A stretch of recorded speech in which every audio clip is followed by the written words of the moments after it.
I always marvel at these negative Steam reviews where the person has hundreds, if not thousands, of hours of playtime in this game. Look at this, 1,600 hours on record, and they're giving it a thumbs down. Like, honestly, haven't you gotten your money's worth by then? And by the way, this is Free to Play Friday. This is a free game we're looking at today. Today we're looking at Warframe, one of the biggest, most popular, and best free-to-play shooters out there right now. This game is consistently around the top 10 Steam games being played at any time. Look at this, number 10 right now. Over 41,000 players online at the moment. Peak today was 51,000 players. And this game came out a while ago. This game came out back in 2013. Almost 7 years later, this game is still going strong, and people have very strong opinions of this game. People tend to spend many hours in this game, and I probably can't do it justice with this review, so I've only put about 5 or 6 hours into it. If you want to listen to some lengthy, in-depth review, go somewhere else.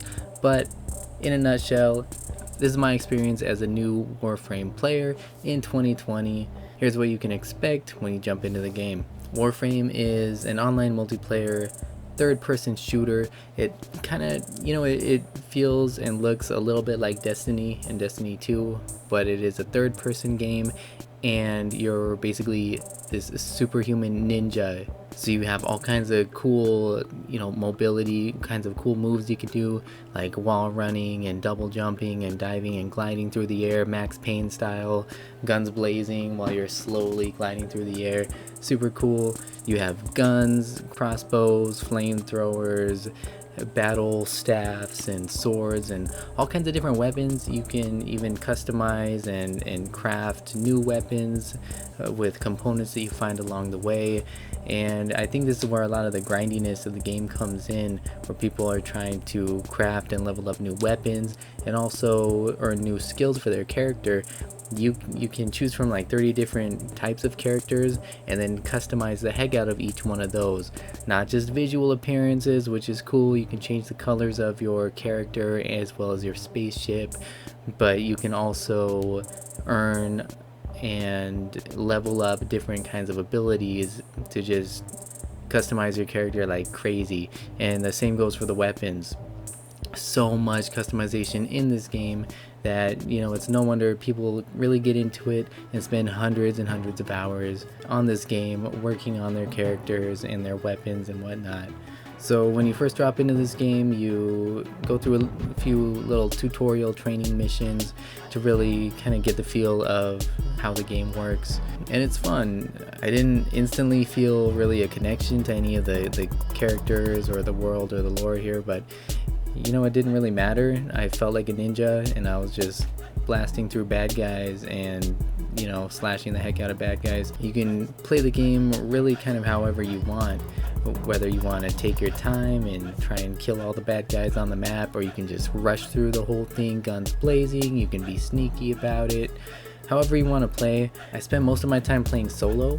However, sometimes I'll get lucky and find other players that just kind of randomly drop into your game. It's not like there's a lot of matchmaking going on for the PvE, campaign missions.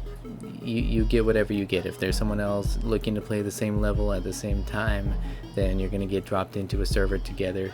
But most of the time I found myself playing solo.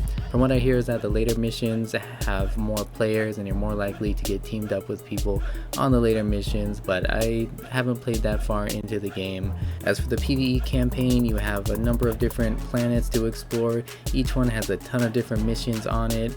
Either you're protecting cargo, collecting things, or just blasting bad guys, getting from point A to point B. There's a variety of different kind of objectives rather. Keeps each mission feeling different from the last one.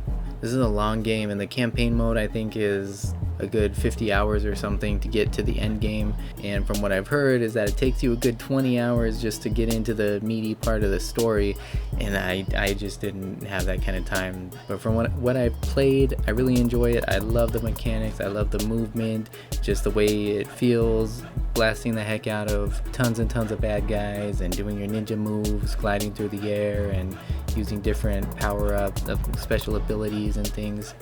It's more fun to play with other players. It can be a little lonely playing by yourself, but you can team up with friends, or like I say, as you go on, you'll randomly encounter other players in the game. There's also PvP game modes where you can play against other players, and what I found in my brief time trying to play PvP, first of all, is that it was hard to find a PvP game, and second of all, it's very difficult for new players. But anyways, I really can't complain about this game at all. It's a free game. It's got tons of content. It's truly impressive, the amount of free content you get in this game.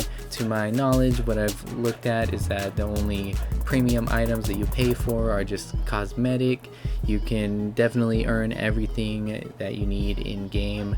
You know, anything that would actually affect the gameplay is obtainable through playing the game, grinding it out. And 7 years after its launch, 50,000 players a day, can't be wrong. Definitely check out Warframe. If you enjoyed this video, I hope you'll leave it a thumbs up. Let me know in the comments section what you thought, and if you have a suggestion for a future game you'd like to see on this channel, let me know that as well. I hope you'll hit that subscribe button so we can stay in touch. Thank you again for watching. I'll see you next time. Target acquired. Take them down.